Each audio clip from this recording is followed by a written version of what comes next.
Time पे मुझे ये 60,000 रुपए मिले, मेरे घर वाले भी बहुत खुश हो गए, मैं भी मोटिवेशन से फुल ऑफ पावर हो गया कि मुझे 60,000 रुपए मिले। और धीरे धीरे करके ये सफर मैंने सर आगे लिया और धीरे धीरे करके मैंने 200 बॉक्स अपना कायम किए। वो 200 बॉक्स कैसे हो गए? मैंने उस टाइम पे एक सहारा लिया PMEGP का। PMEGP के तौर मुझे 5 लाख रुपए मिले और मैंने अपना एक कारोबार बढ़ाया। और 2020 में मैंने सर अपनी वेबसाइट खोली और वेबसाइट खोलने के बाद धीरे धीरे मेरा एक बड़ा ब्रांड बन गया। और ब्रांड बनने के बाद हमने ऑनलाइन हजारों केजीज के शहद भेजे। मेरी वेबसाइट पे 2023 में 5,000 केजी शहद बिके हैं। और धीरे धीरे करके ये सफर आगे बढ़ा सर। मैंने 2000 मधुमक्खी के बक्से बना लिए और मेरे साथ मैंने अकेला ही काम नहीं किया। मैंने सोचा खुद ही मैं अपना बेनिफिट नहीं लूंगा, मैं और को बढ़ावा दूंगा, अपनी यूथ को इसके साथ जोड़ूंगा। धीरे धीरे करके मेरे साथ लगभग 100 बंदे सर जुड़ गए जो ये मधुमक्खी का काम करते हैं। 100 जोड़ने के बाद धीरे धीरे मैं सर आगे बढ़ा और 2023 में मुझे सर FPO मिला। और FPO के मिलने के बाद अब हमारे पास सर कोई टेंशन ही नहीं। अब तो हम FPO के थ्रू मार्केटिंग लिंकेजेस, एक स्टॉल लगाने पर सर हमें एक स्टॉल में हमने 1 लाख रुपए कमाया। और वो भी सर डिजिटली। हमें दिक्कत होती थी पहले जब एग्जीबिशंस में जाते थे, 1 लाख रुपए जेब में कैसे घूमते थे सर, क्योंकि आज हमारा UPI सिस्टम है। आजकल हमारी 98% पेमेंट डिजिटली हो रही है। तो डिजिटली ट्रांसफॉर्म होने के बाद सर उसके साथ हम भी आगे बढ़े, देश के साथ हम भी सर आगे बढ़े। Thanks sir. नाजिम जी, जब पढ़ाई करते थे तब क्या सपना था? सर जिस टाइम पे मैं 10वीं जमात में था तो मेरा सपना, पहले घर वाले मुझे बोलते थे आप डॉक्टर बनो, आप इंजीनियर बनो। तो मैंने घर वालों का मैं नहीं सुनता था। मैंने सोचा सर मैं अपना दिल का सुनूंगा। तो मैं जब 2 बक्सों के पास गया था तो मैंने सोचा नहीं, मुझे डॉक्टर और इंजीनियर में इंटरेस्ट नहीं है, जो मुझे खुद लगे मैं वो करूंगा। और धीरे धीरे के सर करके मैंने अपना मधुमक्खी का काम संभाला। परिवार आपकी क्षमता को जानता था, आप डॉक्टर बन सकते थे, लेकिन आपने वो रास्ता नहीं चुना और आपने एक प्रकार से स्वीट रिवॉल्यूशन, हमने ग्रीन रिवॉल्यूशन सुना है, हमने व्हाइट रिवॉल्यूशन सुना है। आज मेरा कश्मीर नाजिम जैसे युवाओं के कारण स्वीट रिवॉल्यूशन का नेतृत्व कर रहा है। बहुत बहुत बधाई। अच्छा नाजिम जी, आपकी इस पहल में जैसा आपने बनाया, सरकार की योजनाएं रही, लेकिन शुरुआत में शायद सरकार में योजनाओं का लाभ लेने में दिक्कत आई होगी, या सरलता से आपको समझ आया, मिलता गया? सर 2018 की बात अगर मैं करूं तो मैं पुलवामा, बारामूला, गांधरबल, अनंतनाग सब डिस्ट्रिक्ट्स में गया सर, क्योंकि मेरी तड़प थी कि मैं इस मधुमक्खी के काम में काम करूं। मगर कहीं पे मुझे उस टाइम पे सपोर्ट नहीं मिला। मैं एक बंदे के पास गया, लास्ट में डिपार्टमेंट ऑफ एग्रीकल्चर के पास गया और उन्होंने मेरा हाथ थाम दिया और सफर आगे बढ़ता रहा। नाजिम जी, देखिए मधुमक्खी का ये व्यवसाय जो एक बिल्कुल नया क्षेत्र होता है और आप बहुत आसानी से कर सकते हैं और उसके कारण फसल को भी बहुत फायदा होता है। यानी मधुमक्खी एक प्रकार के आपका फार्म लेबरर के रूप में भी काम करती है। तो आपके मधुमक्खी के इस काम के कारण किसानों को समझ आ रहा है कि आप उनकी भी मदद कर रहे हैं। सर बिल्कुल, जब भी हम आसपास आज मधुमक्खी डाल रहे हैं, हमारे घर वाले बोल रहे हैं आपको जमीन चाहिए हम दे देंगे, आपको कोई सपोर्ट चाहिए हम दे देंगे। आपका ही फायदा नहीं जा रहा है बल्कि हमारा भी फायदा हो रहा है। इसलिए जब भी हम राजस्थान में जा रहे हैं, हम कोटा में जा रहे हैं सर, हम यूपी में जा रहे हैं, वहां हमें जमीन मुफ्त में दिया जाता है ताकि आप यहाँ पे लगाइए, हमारा फसल भी बढ़ेगा, आपकी आमदनी भी बढ़ेगी। नाजिम जी, आप इतना सारा करते हैं, एक सुझाव मैं देता हूं और आप ऑनलाइन भी करते हैं। सेंट्रल एशिया में जो हनी होता है, उन देशों में हनी, क्योंकि वहां भी ये हिंदू कुश पर्वत है सारे, वहां भी हिमालय की तरह ही सारी पर्वतमालाएं हैं, वहां की हनी का एक प्रकार अलग है और मैं मानता हूं कि आप ऑनलाइन उसका स्टडी कीजिए।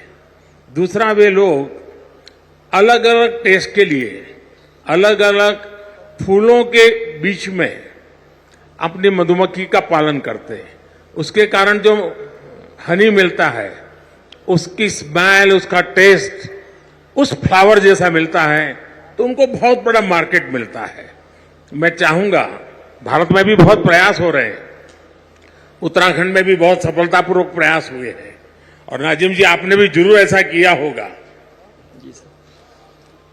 सर हमारे जो कश्मीर का हनी है, बाकी जो स्टेट्स का, न्यूजीलैंड का, जो अदर कंट्रीज का हनी है, हमारे भारत का हनी इस टाइम पे नंबर 1 है। हमारे कश्मीर का एकेशिया पूरी डिमांड है सारी वर्ल्ड की सर। हमारे एकेशिया सर पहले 400 रुपया केजी था, इस टाइम पे वो 800 रुपए, 1000 रुपए तक पहुंच गया। नाजिम जी, आपसे बात करके बहुत अच्छा लगा। आपने जो पहल की उसमें बहुत स्पष्टता और साहस चाहिए और आपको स्टूडेंट लाइफ में इतना विजन आपका क्लियर होना, ये अपने आप में बहुत बड़ी बात है। मैं आपके माता पिता को भी प्रणाम करता हूं जिन्होंने आपकी ऐसी परवरिश की और आपने हर चुनौती को चुनौती देते हुए, डट करके सामना करते हुए आप प्रगति कर रहे हैं। आप देश के नौजवानों को दिशा दे रहे हैं, वरना वो इंतजार करके बैठता है मेरे पास कुछ नहीं है। आपने इंतजार नहीं किया, आपने छोटी सी शुरुआत की और आप आज देश की ताकत बन रहे हैं। मेरी तरफ से नाजिम आपको और आप जैसे युवाओं को मेरी तरफ से बहुत बहुत शुभकामनाएं। Thank you sir. सर एक गुजारिश है मेरी सर, एक बार सर मैंने 2023 में केवीआईसी के डिपार्टमेंट में सर मैंने वहां पे एक सेल्फी ली थी, सेल्फी विथ मोदी जी, मगर आज मुझे जी चाहता है कि सर उस सपने को भी मैं साकार करूं, उसको भी पूरा कर सकूं। चलिए, मैं कोशिश करता हूं, मैं एसपी जी के लोगों को बोलता हूं, बाद में आपको इस तरफ ले आएंगे, जरूर मैं आपके साथ सेल्फी लूंगा। शुक्रिया sir, thank you sir, thank you. बहुत बहुत शुक्रिया। अब और कौन है? अब हमारी श्रीनगर जिला की एक एंटरप्राइजिंग लड़की से हम आपका तारुफ करा रहे हैं, जिनका नाम है एहतिशाम मजीद भट्ट। एहतिशाम ने अपनी 3 दोस्तों के साथ मिलकर बेकिंग के शोबे में बहुत कामयाबी पाई है। एहतिशाम मजीद भट्ट श्रीनगर से। तो आप वर्चुअली हैं? सर वर्चुअली हैं जी हाँ। SKICC में मौजूद हैं सर। बताइए, अपने बारे में बताइए। सर आदाब। सर मैं एहतिशाम मजीद रावलपुरा श्रीनगर से और मेरे साथ फरहीना बशीर बारामूला से, सईद राफिया कुपवारा से और सकीना नजीर बांडीपोरा से। आपके बहुत बड़ी टीम है। अच्छा, अपने बारे में बताइए एहतिशाम जी, आपने इस व्यवसाय में कैसे कदम रखा और इसको कैसे बढ़ाया? जी सर हम लोअर मिडिल क्लास फैमिली से बिलोंग करते हैं। सर हम बचपन से ही बहुत पैशनेट थे बेकरी को लेके। जो ही हमारा admission food technology skill development में हुआ तो हमें ये लगा कि हमारे इस पैशन को एक दिशा मिली है। हमारा बेकरी को लेके एक आइडिया था, एज अ फूड टेक्नोलॉजिस्ट हम बेकरी में कुछ नए इन्वेंशंस करना चाहते थे ताकि लोग इजीली कंज्यूम कर सके, चाहे कोई डायबिटिक पेशेंट हो, कोई हेल्थ कॉन्शियस हो या फिर कोई normal person.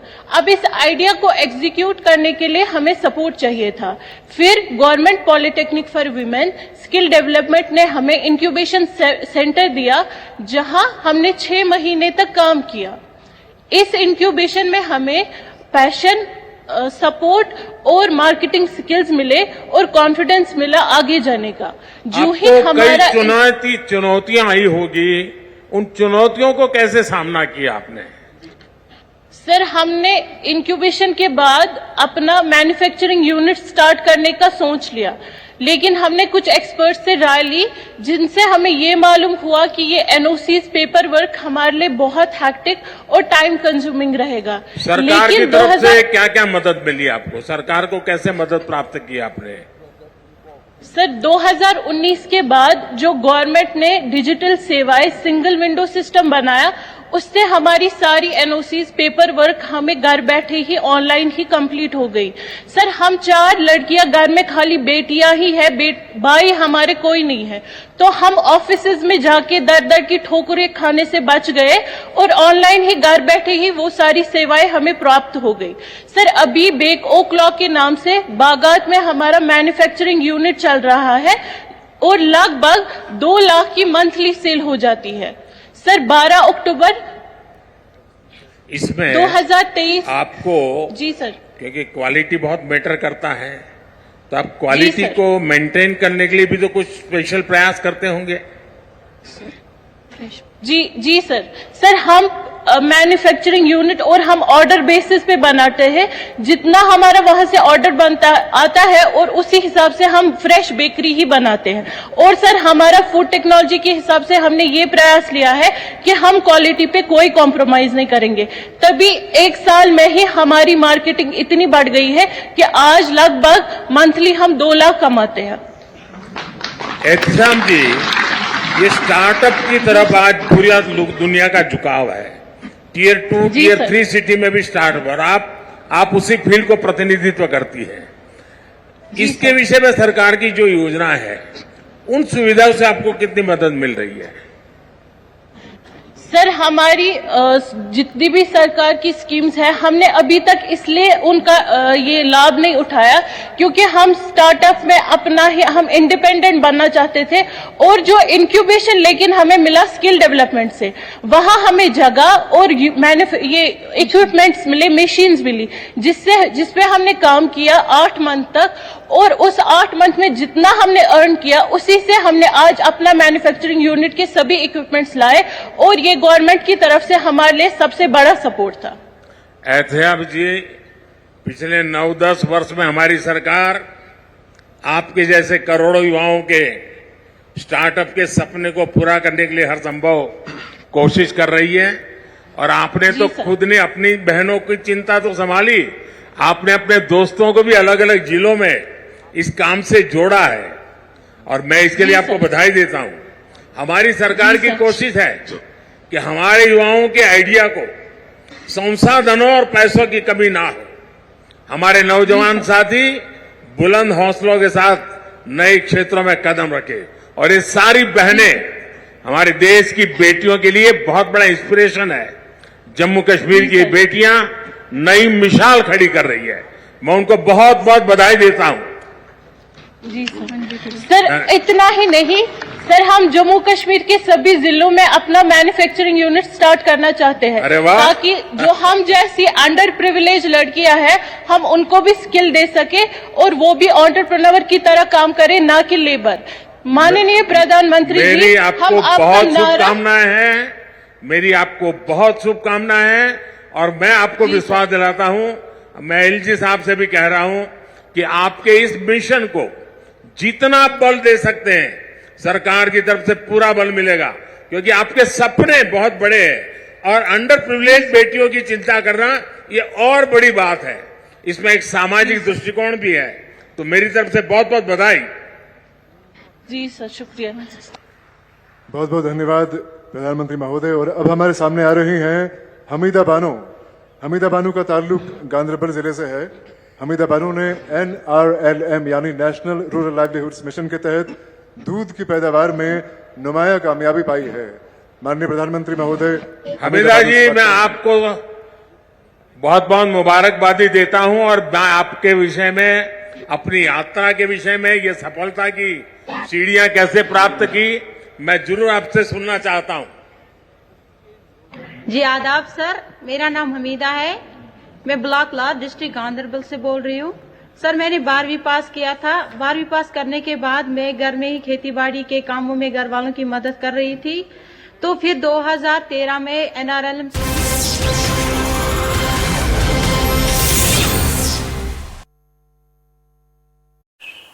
But will this be enough for BJP to come to power in J&K remains a big question. Obviously, the BJP has been trying over the last 5 years. We have seen heightened BJP activity in Kashmir, and they have been doing many programs, and especially the BJP's pitch is that, look, when the Kashmir has become a UT, but you see the kind of development which has been possible because of that in the last 5 years, since the abrogation of Article 370, be it the elections held at the local level after a long time in Kashmir.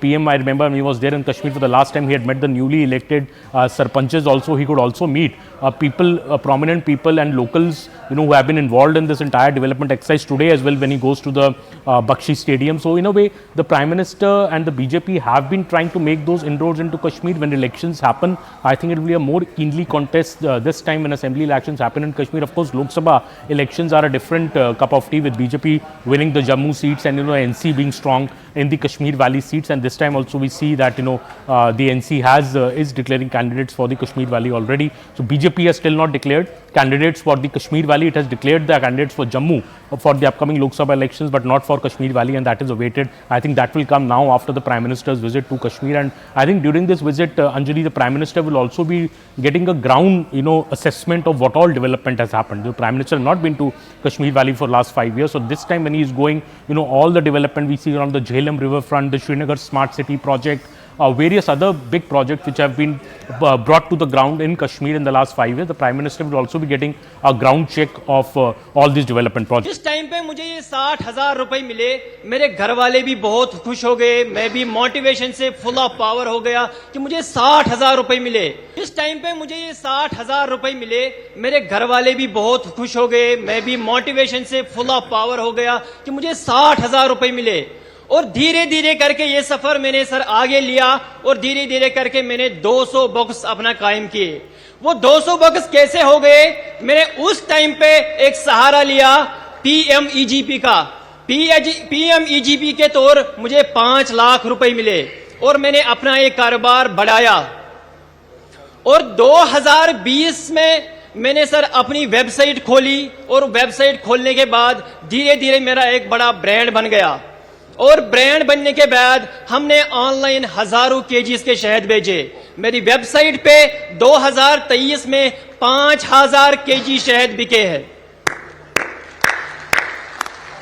और धीरे धीरे करके ये सफर आगे बढ़ा sir. मैंने 2000 मधुमक्खी के बक्से बना लिए, और मेरे साथ मैंने अकेला ही काम नहीं किया। मैंने सोचा खुद ही मैं अपना बेनिफिट नहीं लूंगा, मैं और को बढ़ावा दूंगा, अपनी यूथ को इसके साथ जोड़ूंगा।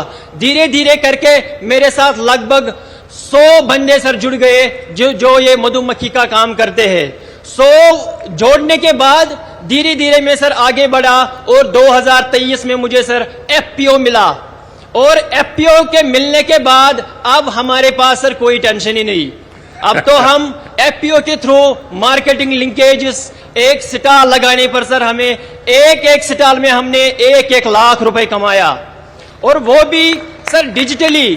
हमें दिक्कत होती थी पहले जब एग्जीबिशंस में जाते थे, 1 लाख रुपए जेब में कैसे घूमते थे सर, क्योंकि आज हमारा UPI सिस्टम है। आजकल हमारी 98% पेमेंट डिजिटली हो रही है।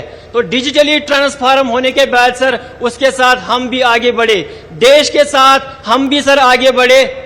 Thanks sir. नाजिम जी, जब पढ़ाई करते थे तब क्या सपना था? सर जिस टाइम पे मैं 10वीं जमात में था, तो मेरा सपना, पहले घर वाले मुझे बोलते थे आप डॉक्टर बनो, आप इंजीनियर बनो। तो मैंने घर वालों का मैं नहीं सुनता था। मैंने सोचा सर मैं अपना दिल का सुनूंगा। तो मैं जब 2 बक्सों के पास गया था, तो मैंने सोचा नहीं, मुझे डॉक्टर और इंजीनियर में इंटरेस्ट नहीं है, जो मुझे खुद लगे मैं वो करूंगा। और धीरे धीरे के सर करके मैंने अपना मधुमक्खी का काम संभाला। परिवार आपकी क्षमता को जानता था, आप डॉक्टर बन सकते थे, लेकिन आपने वो रास्ता नहीं चुना, और आपने एक प्रकार से स्वीट रिवॉल्यूशन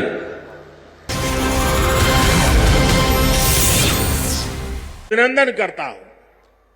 ये वो नया जम्मू कश्मीर है जिसका इंतजार हम सभी को कई दशकों से था। ये वो नया जम्मू कश्मीर है जिसके लिए डॉक्टर श्यामा प्रसाद मुखर्जी ने बलिदान दिया था। इस नए जम्मू कश्मीर की आंखों में भविष्य की चमक है। इस नए जम्मू कश्मीर के इरादों में चुनौतियों को पार करने का हौसला है। आपके इन मुस्कुराते चेहरे देश देख रहा है और आज 140 करोड़ देशवासी सुकून महसूस कर रहे हैं। साथियों, अभी मनोज सिन्हा जी का भाषण हम सब ने सुना। उन्होंने इतनी बढ़िया तरीके से बातों को रखा, विकास की बातों के इतने विस्तार से समझाया। शायद उनके भाषण के बाद किसी के भाषण की जरूरत नहीं थी, लेकिन आपका प्यार, आपकी इतनी बड़ी तादाद में आना, लाखों लोगों का जुड़ना, आपके इस प्यार से मैं जितना खुश हूं उतना ही कृतज्ञ भी हूं। मोदी प्यार के इस कर्ज को चुकाने में कोई कोर कसर नहीं छोड़ेगा। और मैं 2014 के बाद जब भी आया मैंने यही कहा, मैं ये मेहनत आपका दिल जीतने के लिए कर रहा हूं और मैं दिनों दिन देख रहा हूं कि मैं आपका दिल जीतने की दिशा में सही दिशा में जा रहा हूं। आपका दिल मैं जीत पाया हूं और ज्यादा जीतने की कोशिश मेरी जारी रहेगी। और ये मोदी की गारंटी है, मोदी सूझ गारंटी। और आप जानते हैं मोदी की गारंटी यानी गारंटी पूरा होने की गारंटी। साथियों, अभी कुछ समय पहले ही मैं जम्मू आया था। वहां मैंने 32,000 करोड़ 32,000 करोड़ रुपए के इंफ्रास्ट्रक्चर और एजुकेशन से जुड़े प्रोजेक्ट का शुभारंभ किया था। और आज इतने कम अंतराल में ही आप सबके बीच मुझे श्रीनगर आने करके आप सबसे मिलने का अवसर मिला है।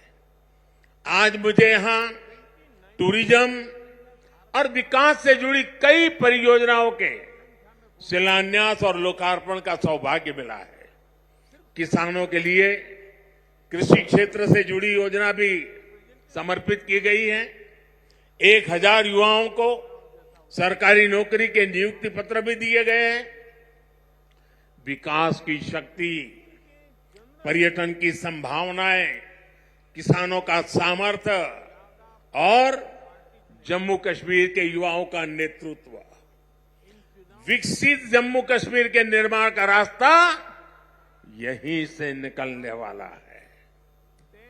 जम्मू कश्मीर केवल एक क्षेत्र नहीं है, ये जम्मू कश्मीर भारत का मस्तक है। और ऊंचा उठा मस्तक ही विकास और सम्मान का प्रतीक होता है। इसलिए विकसित जम्मू कश्मीर विकसित भारत की प्राथमिकता है। साथियों, एक जमाना था जब देश में जो कानून लागू होते थे वो जम्मू कश्मीर में नहीं लागू हो पाते थे। एक जमाना था जब गरीब कल्याण की योजनाएं पूरे देश में लागू होती थी, लेकिन जम्मू कश्मीर के मेरे भाई बहन उनका लाभ उनको नहीं मिलता था। और अब देखिए वक्त ने कैसे करवट बदली है। आज यहां श्रीनगर से आपके साथ ही पूरे भारत के लिए भी योजनाओं का आरंभ हुआ है। आज श्रीनगर जम्मू कश्मीर ही नहीं, पूरे देश के लिए पर्यटन की नई पहल कर रहा है। इसलिए जम्मू कश्मीर के अलावा देश के 50 से ज्यादा और शहरों से भी हमारे साथ लोग अभी जुड़े हुए हैं। देश भी आज श्रीनगर से जुड़ा हुआ है। आज यहां से स्वदेश दर्शन योजना के तहत 6 परियोजनाएं देश को समर्पित की गई है। इसके अलावा स्वदेश दर्शन इस स्कीम के अगले चरण का भी शुभारंभ हुआ है। इसके तहत भी जम्मू कश्मीर समेत देश के अन्य स्थानों के लिए करीब 30 परियोजनाओं की शुरुआत की गई है। आज प्रसाद योजना के तहत 3 परियोजनाओं का लोकार्पण हुआ है। 14 और परियोजनाओं को भी लॉन्च किया गया है। पवित्र हजरत बल दरगाह में लोगों की सहूलियत के लिए जो विकास कार्य हो रहे थे वो भी पूरे हो चुके हैं। सरकार ने 40 से ज्यादा ऐसी जगहों की पहचान भी की है जिन्हें अगले 2 वर्ष में टूरिस्ट डेस्टिनेशन के तौर पर विकसित किया जाएगा। आज देखो अपना देश पीपल्स चॉइस अभियान भी लॉन्च किया गया है। इससे एक बहुत बड़ा अनूठा अभियान है। देश के लोग ऑनलाइन जाकर के बताएंगे कि ये देखने जैसी जगह है और उसमें जो टॉप पर आएंगे उनके लिए सरकार पसंदीदा लोगों की चॉइस वाला स्थान के रूप में उसका पर्यटन स्थल के रूप में विकास करेगी। ये जन भागीदारी से निर्णय होगा। आज से प्रवासी भारतीयों को जो दुनिया में रहते हैं ना, क्योंकि मेरा उनसे आग्रह है कि आप डॉलर पाउंड लाओ या न लाओ, लेकिन कम से कम 5 परिवार जो बिन भारतीय हैं उनको हिंदुस्तान देखने के लिए भेजो। और इसलिए आज प्रवासी भारतीयों को भारत आने के लिए प्रोत्साहित करना, उनके दोस्तों को प्रोत्साहित करना, और इसलिए चलो इंडिया अभियान शुरू हो रहा है। इस अभियान के तहत चलो इंडिया वेबसाइट के द्वारा दूसरे देशों में रहने वाले लोगों को भारत आने के लिए प्रेरित किया जाएगा। इन योजनाओं और अभियानों का बहुत बड़ा लाभ जम्मू कश्मीर के आप लोगों को मिलना ही मिलना है। और मैं तो आपको मालूम है एक और मकसद लेके काम कर रहा हूं। मैं जो भी टूरिस्ट इंडिया के भी निकलते हैं ना, उनको कहता हूं आप जाइए, लेकिन एक काम मेरा भी करिए। और मेरा क्या काम है? मैं उनको कहता हूं कि आप यात्रा का जो टोटल बजट होगा उसमें से कम 5-10% बजट आप जहां जाते हैं वहां से लोकल कोई न कोई चीजें खरीदे, ताकि वहां के लोगों को आय हो, उनका रोजगार बढ़े, और तभी टूरिज्म बढ़ता है। सिर्फ आए देखे चले गए नहीं चलेगा। आपको 5%, 10% कुछ खरीदना चाहिए। आज मैंने भी खरीदा। श्रीनगर आए, एक बढ़िया चीज देखी, मन कर गया, मैंने भी ले लिया। और इसलिए मैं इसके साथ इकोनॉमी का बड़ा मजबूत बनाना चाहता हूं। साथियों, इन योजनाओं से यहां पर्यटन उद्योगों का भी विकास होगा, रोजगार के नए अवसर होंगे। मैं जम्मू कश्मीर के मेरे भाई बहनों को इन विकास कार्यों के लिए बधाई देता हूं। और अब मैं एक नए क्षेत्र के लिए आपको आह्वान करता हूं। जैसे फिल्म शूटिंग के लिए ये क्षेत्र बड़ा पसंदीदा क्षेत्र रहा है। अब मेरा दूसरा मिशन है वेड इन इंडिया। शादी हिंदुस्तान में करो। हिंदुस्तान के बाहर जो शादी करने के लिए अनाप शनाप रुपये डॉलर खर्च करके लोग आते हैं, जी नहीं, वेड इन इंडिया।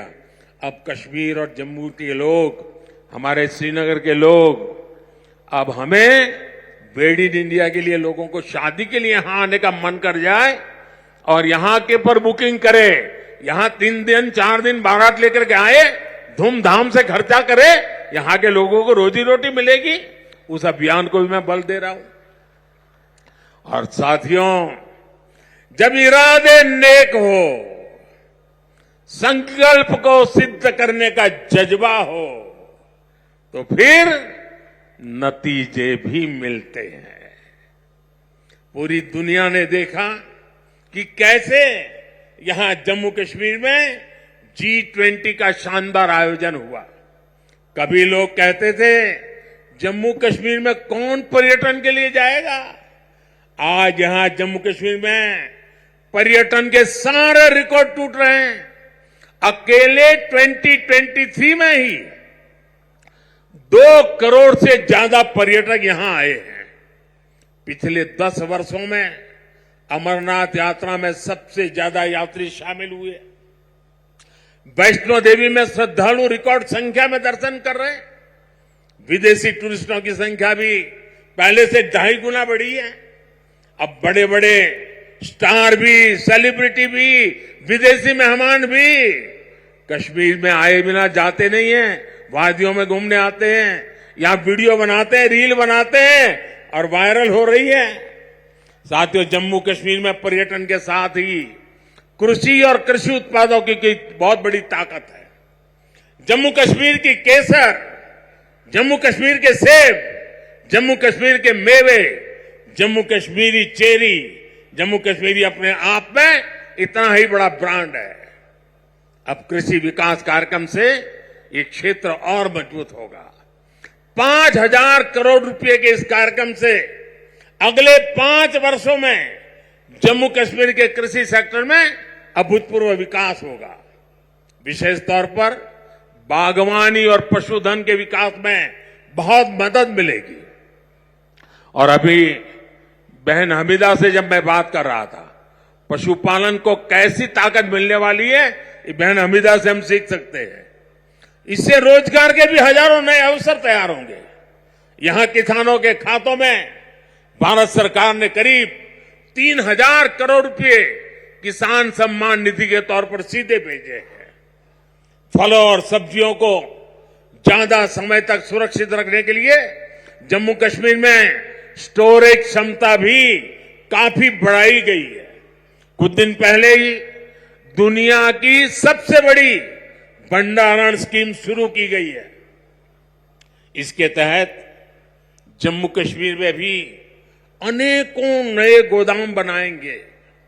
साथियों, जम्मू कश्मीर आज तेज रफ्तार से विकास के मार्ग पर आगे बढ़ रहा है। यहां के लोगों को एक नहीं बल्कि 2-2 एम्स की सुविधा मिलने जा रही है। एम्स जम्मू का उद्घाटन हो चुका है और एम्स कश्मीर पर तेजी से काम चल रहा है। 7 नए मेडिकल कॉलेज, 2 बड़े कैंसर अस्पताल स्थापित किए गए हैं। आईआईटी और आईआईएम जैसे आधुनिक शिक्षा संस्थान भी बने हैं। जम्मू कश्मीर में 2 वंदे भारत ट्रेनें भी चल रही है। श्रीनगर से संगलदान और संगलदान से बारामूला के लिए ट्रेन सेवा शुरू हो चुकी है। कनेक्टिविटी के विस्तार से जम्मू कश्मीर में आर्थिक गतिविधियां तेज हुई है। जम्मू और श्रीनगर को स्मार्ट सिटी बनाने के लिए इंफ्रास्ट्रक्चर के नए प्रोजेक्ट भी लाए जा रहे हैं। आप देखिएगा, आने वाले समय में जम्मू कश्मीर की सक्सेस स्टोरी पूरी दुनिया के लिए एक बहुत बड़ा आकर्षण का केंद्र बनेगा। और आपने जरूर देखा होगा, रेडियो पर सुना होगा, मैं अपने मन की बात कार्यक्रम में जम्मू कश्मीर की उपलब्धियों के बारे में हर बार मौका ले लेता हूं कुछ न कुछ कहने का। यहां साफ सफाई के अभियान, यहां का हस्तशिल्प, यहां की कारीगरी, इन पर मैं मन की बात में लगातार बात करता हूं। एक बार मैंने नदरू के बारे में, कमल ककड़ी के बारे में मन की बात में बहुत विस्तार से बताया था। यहां की झीलों में जगह जगह कमल देखने को मिलते हैं। 50 साल पहले बने जम्मू कश्मीर क्रिकेट एसोसिएशन के लोगों में भी कमल है। ये सुखद संयोग है या कुदरत का कोई इशारा कि बीजेपी का चिन्ह भी कमल है और कमल के साथ तो जम्मू कश्मीर का गहरा नाता है। साथियों, जम्मू कश्मीर के युवाओं को हर क्षेत्र में आगे बढ़ाने के लिए हमारी सरकार लगातार काम कर रही है। युवाओं के स्किल डेवलपमेंट से लेकर स्पोर्ट्स तक में नए अवसर बनाए जा रहे हैं। आज जम्मू कश्मीर के हर जिले में आधुनिक खेल सुविधाएं बनाई जा रही है। 17 जिलों में मल्टीपर्पज इंडोर स्पोर्ट्स हॉल बनाए गए हैं। बीते वर्षों में जम्मू कश्मीर ने अनेकों नेशनल स्पोर्ट्स टूर्नामेंट में मेजबानी की है। अब जम्मू कश्मीर देश की शीतकालीन खेल विंटर गेम्स एक राजधानी विंटर स्पोर्ट्स कैपिटल के रूप में ये मेरा जम्मू कश्मीर उभर रहा है।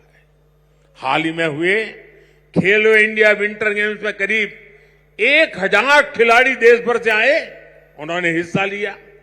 साथियों, आज जम्मू कश्मीर विकास की नई ऊंचाइयों को छू रहा है, क्योंकि जम्मू कश्मीर आज खुल करके सांस ले रहा है। बंदिशों से ये आजादी आर्टिकल 370 हटने के बाद आई है। दशकों तक सियासी फायदे के लिए कांग्रेस और उसके साथियों ने 370 के नाम पर जम्मू कश्मीर के लोगों को गुमराह किया, देश को गुमराह किया। 370 से फायदा जम्मू कश्मीर को था या कुछ राजनीतिक परिवार वही इसका लाभ उठा रहे थे? जम्मू कश्मीर की आवाम ये सच्चाई जान चुकी है कि उनको गुमराह किया गया था। कुछ परिवारों के फायदे के लिए जम्मू कश्मीर को जंजीरों में जकड़ दिया गया था। आज 370 नहीं है, इसलिए जम्मू कश्मीर के युवाओं की प्रतिभा का पूरा सम्मान हो रहा है, उन्हें नए अवसर मिल रहे हैं। आज यहां सबके लिए समान अधिकार भी है, समान अवसर भी है। पाकिस्तान से आए शरणार्थी, हमारे वाल्मीकि समुदाय के भाई बहन, हमारे सफाई कर्मचारी भाई बहन, इनको वोट देने का अधिकार 70 साल तक नहीं मिला, वो अब मिला है।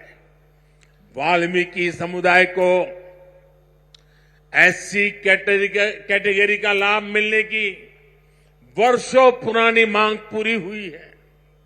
अनुसूचित जनजातियों के लिए विधानसभा में सीटें आरक्षित हुई है। पद्दारी जनजाति, पहाड़ीय जातीय समूह, गड्ढा ब्राह्मण और कोली समुदाय को अनुसूचित जनजाति में शामिल किया गया है। हमारी सरकार में पंचायत, नगरपालिका और नगर निगम में अन्य पिछड़ा वर्ग को आरक्षण दिया गया। परिवारवादी पार्टियों ने जम्मू कश्मीर के लोगों को दशकों तक इन अधिकारों से वंचित रखा। आज हर वर्ग को उनके अधिकार लौटाए जा रहे हैं। साथियों, जम्मू कश्मीर में परिवारवाद और भ्रष्टाचार का एक बहुत बड़ी भुक्तभोगी रही है हमारी जे.एंड.के बैंक। इस बैंक को तबाह करने में यहां की पहले की सरकारों ने कोई कोर कसर बाकी नहीं छोड़ी थी। बैंक में अपने नाते रिश्तेदारों और भाई भतीजों को भरकर इन परिवारवादियों ने बैंक की कमर तोड़ दी थी। मिसमैनेजमेंट की वजह से बैंक इतना घाटे में गया था कि आप सभी के हजारों करोड़ रुपए डूब जाने का खतरा था।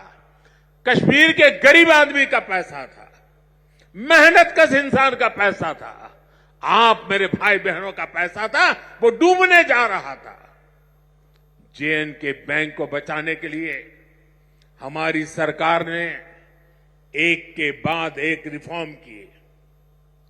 बैंक को 1000 करोड़ रुपए की मदद देना भी तय किया। JNK बैंक में जो गलत तरीके से भर्तियां हुई थी, उनके खिलाफ भी हमने सख्त कार्रवाई की। आज भी एंटी करप्शन ब्यूरो ऐसी हजारों भर्तियों की जांच कर रही है। बीते 5 साल में जम्मू कश्मीर के हजारों नौजवानों को पूरी पारदर्शिता के साथ बैंक में नौकरी मिली है। सरकार के निरंतर प्रयासों से आज JNK बैंक फिर से मजबूत हो गई है। इस बैंक का मुनाफा, जो डूबने वाली बैंक थी, ये मोदी की गारंटी देखिए, डूबने वाली बैंक थी, आज उसका मुनाफा 1700 करोड़ रुपए तक पहुंच रहा है। ये आपका पैसा है, आपके हक का पैसा है। मोदी तो चौकीदार बन के बैठा है। 5 साल पहले बैंक का बिजनेस 1.25 लाख करोड़ रुपए में सिमट गया था, सिर्फ 1.25 लाख करोड़। अब बैंक का बिजनेस 2.25 लाख करोड़ रुपए क्रॉस कर चुका है। 5 साल पहले बैंक में डिपॉजिट भी 80,000 करोड़ रुपए से कम हो गए थे, यानी लगभग अब 2 गुना होने जा रहा है। अब बैंक में लोगों के डिपॉजिट भी 1.25 लाख करोड़ रुपए को पार कर गए हैं। 5 साल पहले बैंक का NPA 11% को भी पार कर गया था। अब ये भी कम होते होते होते 5% के नीचे आ गया है। पिछले 5 साल में JNK बैंक के शेयरों की कीमत में भी करीब करीब 12 गुना वृद्धि हुई है। बैंक के शेयर की जो कीमत 12 रुपये तक गिर गई थी, वो अब 140 रुपये के आसपास पहुंच गई है। जब ईमानदार सरकार होती है, नियत जनता की भलाई होती है, तो हर मुश्किल से जनता को निकाला जा सकता है। साथियों, आजादी के बाद जम्मू कश्मीर परिवारवादी राजनीति का सबसे प्रमुख शिकार हुआ था। आज देश के विकास से परेशान होकर, जम्मू कश्मीर के विकास से परेशान होकर परिवारवादी लोग मुझ पर व्यक्तिगत हमले कर रहे हैं। ये लोग कह रहे हैं कि मोदी का कोई परिवार नहीं है, लेकिन इन्हें देश इनको करारा जवाब दे रहा है। देश के लोग हर कोने में कह रहे हैं, मैं हूं मोदी का परिवार, मैं हूं मोदी का परिवार। मैंने जम्मू कश्मीर को भी हमेशा अपना परिवार माना है।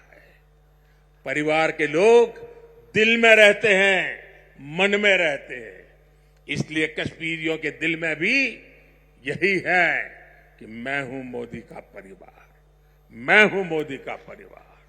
मोदी अपने परिवार को विश्वास देकर जा रहा है कि जम्मू कश्मीर के विकास का यह अभियान किसी कीमत पर नहीं रुकेगा। अगले 5 वर्षों में जम्मू कश्मीर और तेजी से विकास करेगा। साथियों, कुछ ही दिनों में अमन और इबादत का महीना रमजान शुरू होने जा रहा है। मैं जम्मू कश्मीर की धरती से पूरे देश को इस पवित्र महीने की अग्रिम शुभकामनाएं देता हूं। रमजान के महीने से हर किसी को शांति और सौहार्द का संदेश मिले, यही मेरी कामना है।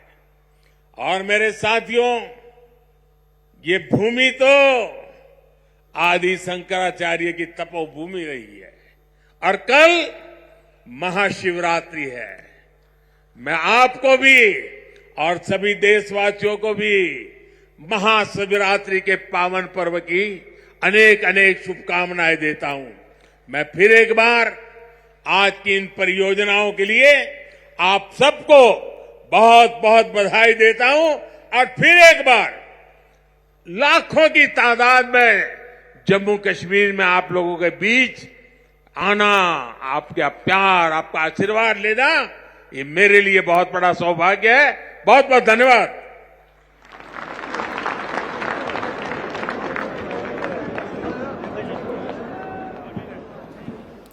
And Prime Minister Narendra Modi there making the massive Vikas speech ahead of the Lok Sabha elections in Jammu and Kashmir, ladies and gentlemen. Primarily Srinagar saying that post the abrogation of Article 370, the Kashmir Valley has been transformed. This is Prime Minister Modi's first visit to the Kashmir Valley after the abrogation of Article 370, ladies and gentlemen, saying that when it comes to the basic welfare of the everyday Kashmiri, there has been a sea change in the Kashmir Valley post the abrogation of Article 370, primarily the extension of rights to every segment of society in Jammu and Kashmir. Prime Minister Modi making that pitch also against dynasty politics, saying the dynastic parties of the Kashmir Valley, the National Conference as well as the PDP, have done nothing but enrich themselves and not focused on the welfare of the people of Jammu and Kashmir. Prime Minister Modi making that emphatic pitch to the people of Jammu and Kashmir, saying that even the tourism sector in the Kashmir Valley has transformed ever since law and order has come under control. Now, when it comes to separatism as well as terrorism, Prime Minister Modi has said that the entire infrastructure of separatism and terror has been crippled after the abrogation of Article 370. I'm joined by my colleague Aman Sharma on the broadcast. Aman, so Prime Minister Modi making that emphatic pitch in the Kashmir Valley post the abrogation of Article 370, a very significant visit of the Prime Minister, his first visit after the abrogation of Article 370. When it comes to sending a pan-India message of Vikas as well as countering terrorism and separatism, Kashmir is that karma bhumi which the Prime Minister has focused on ever since he took the top office in